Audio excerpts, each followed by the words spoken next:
नमस्कार विद्यार्थी मित्रांनो, या व्हिडिओमध्ये आपण उपराष्ट्रपती पदाच्या निवडणुकीच्या बाबतीतली सत्यता जाणून घेणार आहोत। व्हिडिओ आवडला तर व्हिडिओला नक्की लाईक करा आणि चॅनलला सबस्क्राइब करा। ज्यांनी सबस्क्राइब केलेला आहे त्यांचे खूप खूप धन्यवाद। उपराष्ट्रपती पदाची निवडणूक खालील प्रमाणे होते। निवडणूक कोण घेतं? भारतीय निवडणूक आयोग ही निवडणूक आयोजित करतो। कोण मतदान करतात?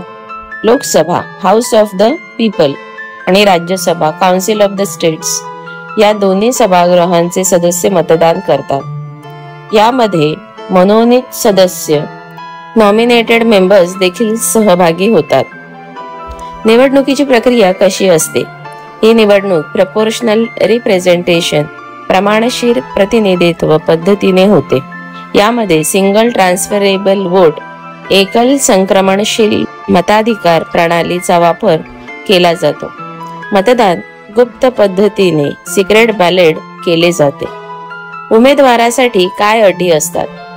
उमेदवार भारतीय नागरिक असावा, त्याचे वय 35 वर्षापेक्षा जास्त असावे, राज्यसभेचा सदस्य होण्यासाठी त्याच्यामध्ये आवश्यक पात्रता असावी। निवडणुकीचे निकाल कसे जाहीर होतात? निवडणुकीत सर्वात जास्त मते मिळविणारे उमेदवार निवडून येतात। त्यानंतर देशाचे उपराष्ट्रपती म्हणून शपथ घेतात। सध्या उपराष्ट्रपती पद रिक्त आहे। भारताचे 14वे उपराष्ट्रपती जगदीप धनखड यांनी 21 जुलै 2025 रोजी आपल्या पदाचा राजीनामा दिला होता। या पदासाठी 9 सप्टेंबर 2025 रोजी निवडणूक होणार आहे।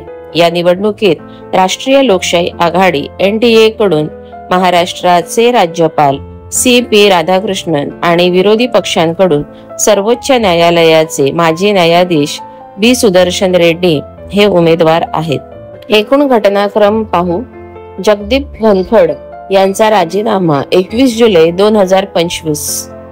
त्यांचा राजीनामा राष्ट्रपतीने स्वीकारला 22 जुलै 2025। पद सध्या रिक्त आजपर्यंत 8 सप्टेंबर 2025। उपराष्ट्रपती निवडणूक 9 सप्टेंबर 2025।